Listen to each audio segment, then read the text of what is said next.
어떤 고민이나 내 인생에 대한 점검이라던가 나를 체크할 수 있는, 내 컨디션 체크하고 스스로를 케어할 수 있는 시간이 하루에 30분은 있어야 돼요.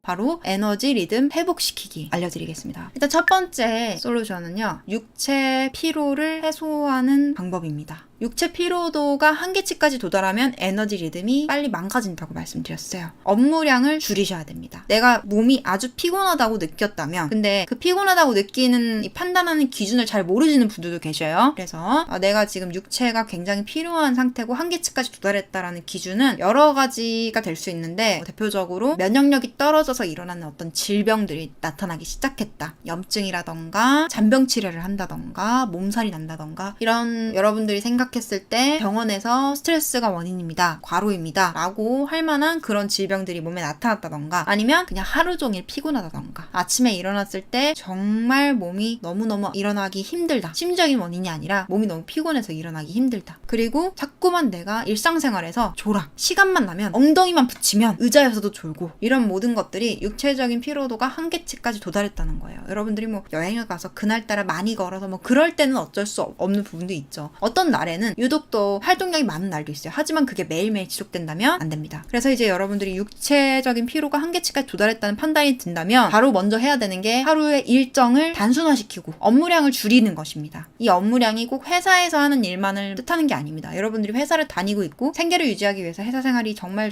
필수라면 회사를 그만두는 극단적인 선택을 하는 게 아니라, 회사를 다니는 이 시간 외에 내가 조금 더 자유롭게 선택할 수 있는 시간 동안에 내가 스스로 생각한 나의 해야 할 리스트들을 줄이는 겁니다. 하루에 해야 할 일들을 조금 줄이거나 조금 더 과감하게 줄이거나, 그리고 수면 시간을 확보하는 겁니다. 성인 기준으로 여러분들이 잠자리에 드는 시간부터, 눕는 시간 아니고 잠드는 시간 기준으로 7시간은 주무셔야 됩니다. 그래야지 여러분들이 쌩쌩하게 생활을 할 수 있고요. 그 다음에 잠자는 시간을 충분히 지켰다고 난 쉴 만큼 쉬었어, 이렇게 생각하시면 절대 안 됩니다. 내가 하루 중에서 가장 필요한 순간에는 10분, 5분이라도 쉬는 시간을 가져주셔야 됩니다. 이 쉬는 시간이라 함은 뭔가를 보지도 않고 뭔가를 듣지도 않고 누군가와 함께 하지도 않고 혼자서 멍 때리거나 눈을 감고 있거나 낮잠을 자는 시간을 말하는 겁니다. 즉 외부적으로 어떤 자극도 느껴지지 않고 무엇을 생각하거나 계산할 필요도 없는, 머리도 비어있고 생각도 비어있고 몸도 움직이지 않는 상태가 바로 쉬는 시간입니다. 이런 쉬는 시간은 시간 여유가 있는 분들도 잘 가지지 않는 경우들이 많아요. 그래서 쉬는 시간을 몇 분 가져야 돼요? 라고 물어보시는 분들도 있는데 사람에 따라 달라요. 여러분들이 하루에 느끼는 피로도에 따라서 내가 완벽하게 회복될 필요는 없지만, 내가 뭐 직장 생활을 한다면 점심시간에 잠깐, 또는 퇴근하고 나서 잠깐, 이런 식으로 내 피로도가 하루 중에서 가장 높을 때 아주 짧게, 아주 단기적으로 이렇게 잡아주시는 게 가장 효과적입니다. 근데 그 휴식 시간이 너무 길어지면 여러분들 생체 리듬이 망가져요. 그 시간에 잠을 자버리면 안 되잖아요. 그러면은 24시간이라는 하루에 이 생활 패턴이 망가지기 때문에 10분, 20분 눈을 붙인다던가, 아니면 내가 아예 퇴근하고 잠깐 잠을 자는 거야. 그러면 한 30분, 40분 이 정도가 될 수도 있겠죠. 오늘따라 유독 피곤했다면. 이런 식으로 내가 절전 모드 상태에 빠지지 않게, 즉 머리 회전이 잘 안 되고 짜증이 좀 나 있는 상태로 하루를 보내지 않도록 한계치에 도달할 것 같을 때 얼른 살짝만 채워주는 거예요. 절전 모드에서 빠져나올 정도로만. 그리고 혼자 있는 시간을 주기적으로 확보하는 겁니다. 판도라님, 제가 혼자 있는 시간이 없어요. 만들기 어려워요. 그런 분들도 계시겠죠. 하지만 정말 내가 쌩쌩하게 마음 건강하게 슬럼프 없이 일상을 살아가고 싶으면 어떻게든 만들어야 돼요. 그게 1시간이든 30분이든 누구도 나한테 말 걸지 않고 나도 누군가한테 말 걸지 않고, 어떤 고민이나 내 인생에 대한 어떤 점검이라던가 나를 체크할 수 있는, 내 컨디션 체크하고 스스로를 케어할 수 있는 시간이 하루에 30분은 있어야 돼요. 그래서 육체의 피로는 이런 식으로 해소를 할 수 있고요. 그 다음에 두 번째로 정신적인 피로 해소법을 알려드리겠습니다. 정신적인 피로 해소법은 간단해요. 제가 유튜브에다가 올려놓은 수도꼭지 틀기 방법 있죠. 감정의 수도꼭지 틀기, 판도라표. 여러분들 방식대로 하면 안 되고요. 효과가 없어요. 판도라가 말하는 수도꼭지 틀기, 감정 정화하는 규칙을 지키셔서 하루에 더도 말고 덜도 말고 30분, 그 정도의 시간도 없어요. 그러면 대중 대중교통에서 하세요. 눈 감고 마음속으로 통찰을 하시든 아니면 눈 뜨고 핸드폰에다가 막 적든 여러분들이 감정을 외면하지 않고 마주할 수 있는 방식이라면 어떤 식으로든 상관이 없어요. 산책 명상, 산책 정화도 상관없고 제가 카페에다 다 알려드렸죠. 그렇게 해서 스토코시 틀기 정화를 통해서 여러분들이 느끼는 정신적인 피로도 정신적인 스트레스를 해소해 줄 수가 있고요. 아주 효과적입니다. 또는 이거보다 조금 더 편안하게 쉽게 제가 뭔가를 하지 않고 효과를 보고 싶어요. 그러는 분들은 제가 유튜브 채널에 올려놓거나 제 강의 뒤편에 올라가 있는 명상을 활용하시면 좋습니다. 모든 판도라의 명상에는 정화 작업이 포함이 되어 있기 때문에 여러분들이 가끔 내가 스토코시 틀기를 할 기운이나 의욕이 없다 그러면은 그냥 제 명상 동영상을 틀어놓고 그 흐름에 따라서 자연스럽게 정화를 하시면 되시고요. 또 여러분들이 정화라는 과정에서 어떤 부정적인 본인만의 감정 패턴을 발견할 수가 있습니다. 내가 이런 상황에서 유독 스트레스를 많이 받네, 또는 내가 이런 상황에서 유독 분노나 수치심이나 열등감을 많이 느끼네. 어떤 식으로든 간에 내가 원치 않는 부정적인 감정이 특정한 상황에서 많이 발생하는 것 같다라는 어떤 패턴을 발견하게 되면 그것들을 교정하시면 됩니다. 그걸 교정하는 방법은 이미 제가 감정학교 수업에 다 올려놨고요. 감정별로 영혼학교 수업에도 올려놨기 때문에 그것들을 참고해서 어차피 그런 상황을 마주할 수밖에 없고 어차피 그런 사람을 언젠가라도 만날 수밖에 없다면 그 상황에서 여러분들이 부정적인 감정을 덜 만들어낼 수 있도록 감정 패턴을 교정하는 게 베스트입니다. 그때마다 느껴버리고 스트레스 받아버리고 또 정화하고 이러는 것들은 장기적으로 보면 조금 비효율적이에요. 단기적으로 봤을 때 감정 정화 안 하는 것보다는 훨씬 낫지만 감정 정화할 거리를 안 만드는 게 가장 좋은 거죠. 이런 것들도 정신적인 피로도를 해소하거나 줄이는 데 도움이 되고요. 또 여러분들의 정신적인 피로를 유발하는 대상을 멀리하거나 잠깐 거리를 두거나 또는 멀리할 수 없는 상황이라면 심리적인 거리를 두는 것입니다. 그래서 여러분들이 어떤 대상에게서건 이런 에너지적인 연결을 자기도 모르게 연결시키고 유지하고 있다는 걸 제 수업을 통해서 들은 적이 있으실 텐데요. 여러분들이 좋아하는 사람이든 싫어하는 사람이든 여러분들은 그 사람에 대한 어떤 감정을 느끼고 또 발산함으로써 에너지 회로를 연결해준 상태입니다. 그때 그 사람이 나에 대해서 어떻게 생각하든 난 관심 없어. 그 사람이 날 인정해주든 한심하게 여기든 인정하지 않든 난 상관없어. 그 순간 여러분들이 그 사람과 연결해놓은 에너지 회로는 옅어지거나 끊어지게 됩니다. 그 사람과 나 사이에 어떠한 감정 교류도 없게 되면 에너지는 흐려지거나 끊어지게 되기 때문에 내가 붙어 다녀야만 하는 어떤 사람이 너무 나한테 스트레스를 유발한다. 그러면 내 패턴을 고칠 수도 있지만 애초에 그 사람의 상태에 내가 반응하고 감정을 느껴버리는 그 원인 자체를 끊어내버릴 수가 있어요. 바로 누군가한테 사랑받고 인정받고 싶고 이 안에서 무난하게 적응하고 싶다. 어떤 트러블도 겪고 싶지 않다라는 안정에 대한 여러분들의 욕심, 생존 본능이 여러분들을 피곤하게 만드는 거예요. 그래서 내 마음속에서 저 사람과 심리적인 거리를 두고 저 사람의 상태나 저 사람의 감정에 영향을 안 받거나 덜 받으려면 끊어내는 마음가짐, 또는 가능하다면 피로를 유발하는 대상과 멀어지거나 잠시 거리를 두는 이런 선택을 통해서 여러분들의 에너지 리듬을 회복시킬 수가 있습니다. 그래서 많은 분들이 잠깐 떨어져 있는 상황, 직장생활 하면서 받은 스트레스를 잠깐 휴직 상황 동안 얼른 회복을 시켜서 에너지 리듬이 돌아왔을 때 다시 취직을 해서 정상적인 생활을 잘 유지를 한다던가, 아니면 연인이랑 잠깐 싸우고 나서 권태기가 왔는데 서로 떨어져 있는 시간 동안 에너지 리듬을 회복시키고 나서 다시 만나서 잘 사귄다던가 이러는 분들도 있잖아요. 이런 식으로 여러분들이 잠깐의 멀리 떨어져 있는 순간 동안의 에너지 리듬을 회복시키는 시간을 벌 수도 있기 때문에 무조건 도망친다라고 보기에는 이 시간이 여러분들한테 줄 수 있는 효과가 상당히 클 수가 있어요. 근데 내가 에너지 리듬이 뭔지도 모르고 감정 다루는 것도 모르고 감정 패턴 교정하는 것도 모르면 잠깐 떨어져 있는다고 바뀌는 건 없을 수도 있어요. 그런 부분 감안하시고, 그 다음에 세 번째로 바로 긍정적인 에너지를 공급받는 겁니다. 기분 좋은 느낌을 유발하는 것이면 뭐든 상관없어요. 인간관계를 새롭게 만든다던가. 근데 이제 그게 스트레스를 유발하는 부분보다 기쁜 부분이 훨씬 커야겠죠. 예를 들면 취미 활동을 하면서 취미 생활에 관해서 새로운 친구를 사귄다던가, 아니면 그냥 나 혼자 취미를 즐긴다던가, 아니면 새로운 목표를 발굴한다던가. 그게 날 설레게 할 수 있다면, 또는 자연 속에서 에너지를 충전받는다던가, 나무를 통해서, 자연에 있는 식물들을 통해서, 공원이나 산에서 에너지 충전하는 방법 알려드렸죠.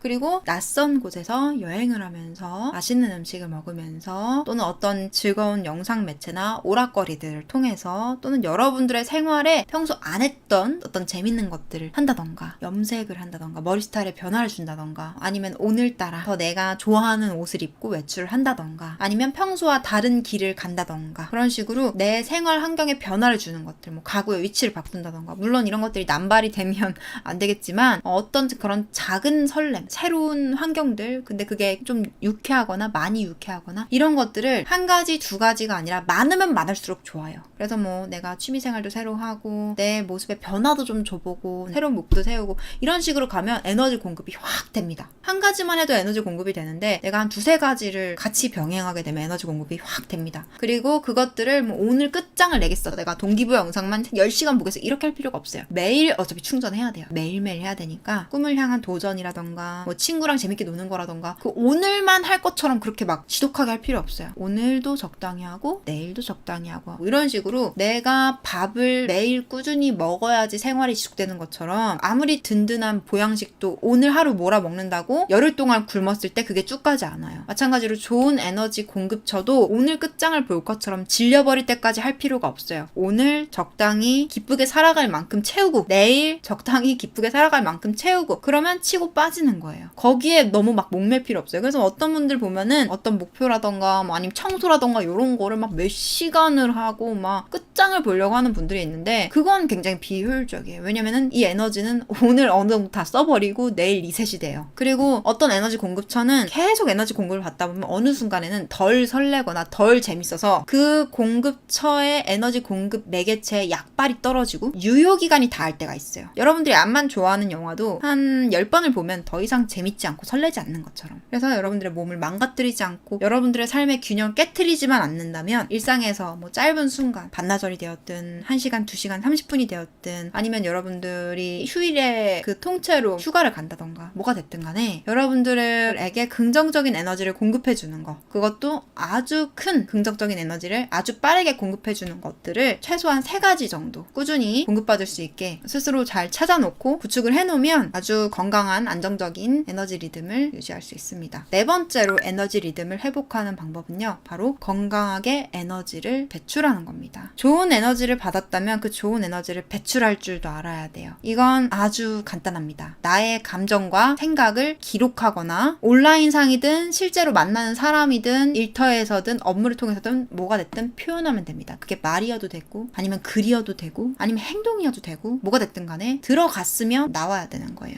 그래서 여러분들이 좋은 에너지를 느꼈다면 좋은 에너지를 배출하면 됩니다. 여러분들이 나쁜 에너지를 느껴서 나쁜 에너지를 배출하는 작업은 비밀스럽게 하는 게 제일 좋아요. 왜냐하면 여러분들이 누군가한테 에너지를 배출했을 때 그 에너지가 증폭되거나 공명될 확률이 굉장히 높기 때문이에요. 여러분들이 누군가한테 부정적인 에너지, 짜증, 분노를 배출했을 때 그 사람은 여러분들에게 그 에너지를 그대로 돌려주거나 아니면은 사건이 생기거나 아니면 그 상황이 악화가 되거나 여러분들이 그 상황에서 그 에너지를 증폭시킬 수가 있기 때문에 여러분들의 부정적인 에너지는 최대한 비밀스러운 혼자만의 공간에서 수도꼭지틀기 정화나 명상이나 또는 산책을 통해서 비워내는 것이 가장 부작용 없이 내 에너지를 비워내고 정화하는 방법이고요. 반대로 긍정적인 에너지는 표면적으로 가장 눈에 보이는 방식으로 가장 적극적으로 그렇게 배출하는 게 훨씬 좋습니다. 이 긍정적인 에너지가 생겼을 때 이걸 배출하는 대부분의 사람들은요, 그러니까 배출하는 방식을 대부분의 사람들이 어떤 식으로 선택하냐면 자기의 꿈과 희망과 목표를 누군가가 이미 이룬 것들에 대해서 대리만족하는 식으로 채웁니다. 예쁘고 잘생긴 사람들이 서로 꽁냥꽁냥 로맨스를 하는 그런 예능을 본다던가 그걸 통해서 내가 연애하고 싶고 사랑하고 싶고 누군가와 소통하고 싶은 마음을 배출해요. 그리고 내가 뭔가를 어떤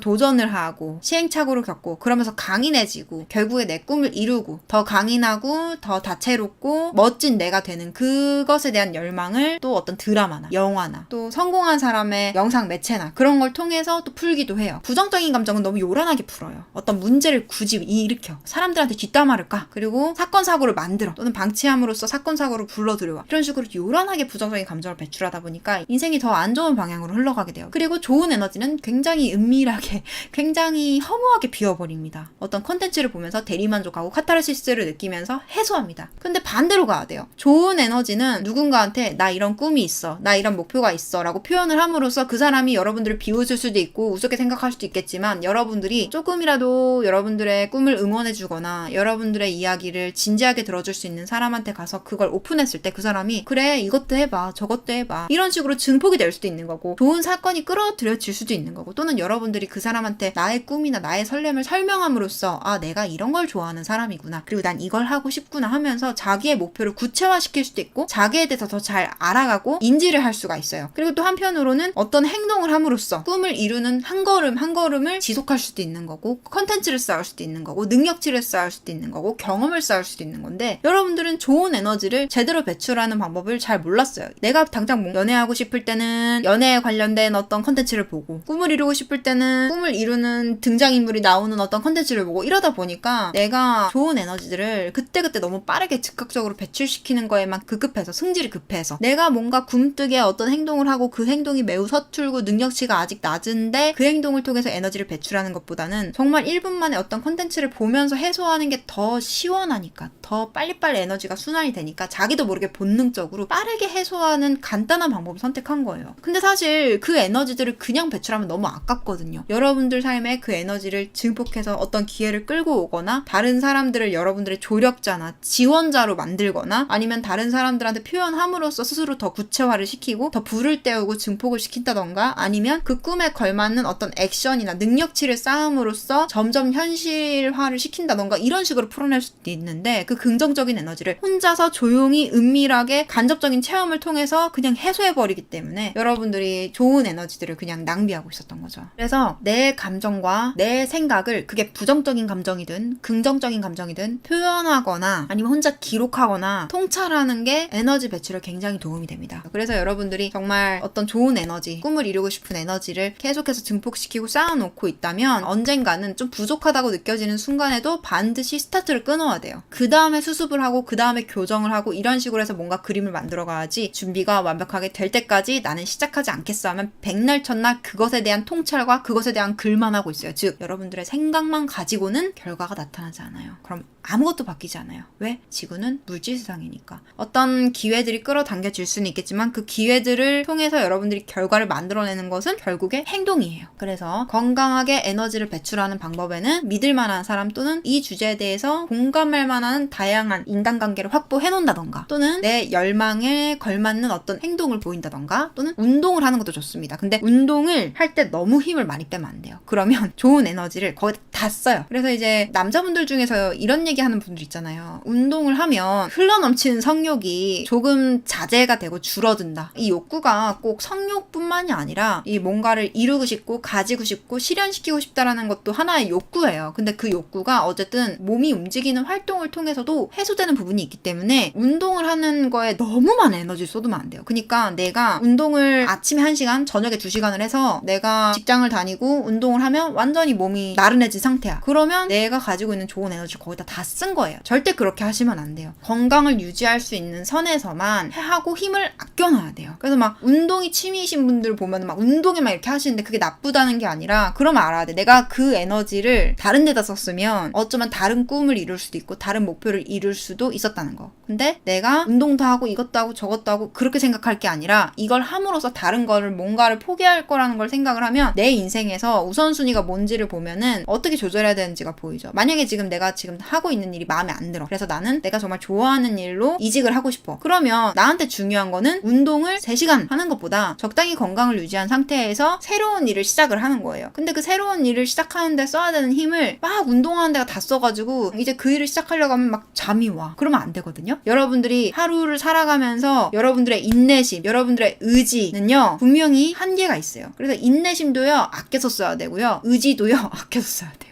여러분의 의욕과 의지는 무한대가 아니에요. 여러분들이 저의 그 무아지경 특강을 들으셨다면 무한대로 만들어내는 방법은 있겠지만 문제는 의욕은 무한대로 만들어낼 수가 있는데 체력은 무한대가 아니라는 거예요. 그래서 밸런스를 잘 유지하셔야 돼요. 내 삶의 우선순위를 정리하고 우선순위대로 시간을 분배하고 에너지를 분배하고 그 이상 더 할 수 있음에도 불구하고 더 하지 않는, 그리고 모든 이런 리스트들을 다 했음에도 불구하고 잉여 에너지, 잉여 체력이 남아있어야 다음날에 원상복구시키는 최소한의 마중물이 필요합니다. 에너지에도 마중물이 필요해요. 그래서 그런 식으로 이 흐름을 잘 유지를 해야지 인생을 살아가면서 큰 기복 없이, 큰 번아웃이나 슬럼프나 암흑기 없이 잘 견딜 수가 있고요. 그렇게 지속을 하다 보면은 내가 예상치 못한 돌발 상황이 생겼을 때도 빠르게 복구를 시킵니다. 이미 처방전이라던가 회복 패턴이 충분히 대비가 되어 있기 때문에 보수 공사를 하거나 대처를 하는 데 있어서 굉장히 유연하게 대응을 할 수가 있게 됩니다. 그리고 마지막으로 5번째, 자신의 상태를 수시로 체크하고 한계에 도달하지 않도록 조절하는 겁니다. 더 이상 견딜 수 없어 까지 가면 너무 늦었어요. 여러분들이 살면서 더 이상 견딜 수 없어 라는 느낌은 들지 않는 게 베스트예요. 너무 힘들고 하기 싫고 어쩌고 저쩌고 여기는 그래도 버틸 수 있는 지점이에요. 근데 더 이상 나는 이런 인생을 감당할 수 없고 오늘 하루가 사약을 먹는 것처럼 고역스러워, 이건 한계예요. 이때까지 방치하면 절대 안 돼요. 미리 경고 같은 그런 신호들이 몇 번 있어요. 그때 이러다가 리듬이 깨질 것 같은데 원인을 교정하거나 회복을 하거나 뭐가 됐든 간에 밸런스가 깨진 것들을 맞추자. 제가 말한 5가지 원인 있죠. 이 5가지 원인이 100% 완벽할 필요는 없어요. 이 5가지 원인이 어느 정도는 건강하게 유지가 돼야지 이 리듬이 잘 유지가 되고 깨지지가 않아요. 그래서 이 5가지 원인 중에서 가장 시급하고 가장 문제가 되는 걸 보수를 하시면 돼요. 제가 지금 알려드린 방식대로요.